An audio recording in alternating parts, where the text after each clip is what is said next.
बिस्मिल्लाहिर्रहमानिर्रहीम। कुल हल यस्तवी लज़ीना यालमून वल्लज़ीना ला यालमून। सदक़ल्लाहुल अलीयुल अज़ीम।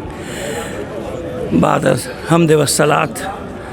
बात यह है कि एहसास नहीं हुआ, 1 साल गुज़र गया, बरसी आ गई मौलाना नक़वी की। मैं कई बार अर्ज़ कर चुका हूँ कि मेरा उनसे 1992 से यानी 30 साल रफ़ाक़त का दौर है, और कभी ऐसा नहीं हुआ कि किसी मसले में मैंने उन्हें आवाज़ दी हो और उन्होंने मेरा साथ ना दिया हो। कौमी मसले हों, मज़हबी मसले हों, सियासी मसले हों, उनसे रब्ता रहता था। एक मुखलिस, एक दरवेश सिफ़त इंसान। सब जानते कि सबसे बड़ी जो खूबी थी उनकी वो थी मुनकसिरुल मिजाजी, और हर एक के साथ ऐसे मिलना कि हर आदमी ये समझे कि बस सबसे ज़्यादा मुझे ही चाहते हैं। बहुत उम्दा। और जिस तरह से वो हज के काफ़िले लेकर जाते थे और जब हाजी आके उनके मिजाज के बारे में बताते थे, उनकी तहम्मुल मिजाजी, उनका बर्दाश्त।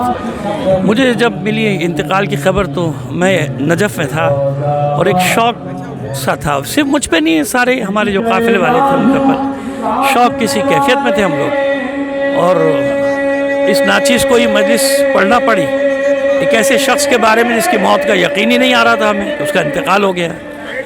और मुझे खुशी ये हुई वहाँ पर कि उलमा और तलबा की बहुत बड़ी तादाद वहाँ शरीक थी। हिंदो पाक के उलमा और तल्लाब वहाँ जमा थे। हर एक की ज़बान पर उनका कसीदा था, तारीफ़ें थी। बहुत ही शानदार शख्सियत थे।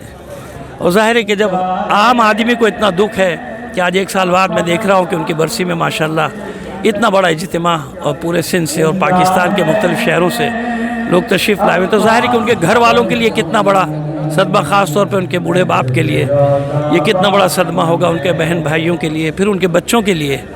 लेकिन खुशाइंद बात यह है कि उनके साहबजादे जो क़ुम में ज़ेर तालीम है, इंशाअल्लाह बड़ी उम्मीदें हैं कि वो इल्म की आला मंजिलों को तय करके वापस आएंगे और अपने बाबा के नक्शे कदम पर चलते हुए उनकी ख्वाहिश के मुताबिक उनसे आगे जाएंगे। दुआ है परवरदिगार आलम की बारगाह में बेहक़ मोहम्मद आले मोहम्मद, बेहक़ ज़हरा व औलाद ज़हरा, इस ज़ाकिर हुसैन के दर्जात को बुलंद फरमाए और उसे बेहतरीन मकाम जन्नतुल फिरदौस में अता फरमाए। और इंसान की हैसियत से ज़ाहिर है कि हम सब ही मासूम के सिवा जितने भी हैं उनसे कोई ना कोई ख़ता होती है, लेकिन यकीनन वो ज़ाकिर हुसैन थे।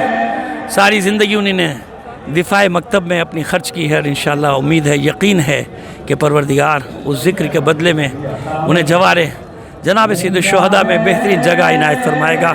वमा लना इल्लल बलागुल मुबीन। व आखिरु दावाना अनिल हम्दुलिल्लाहि रब्बिल आलमीन।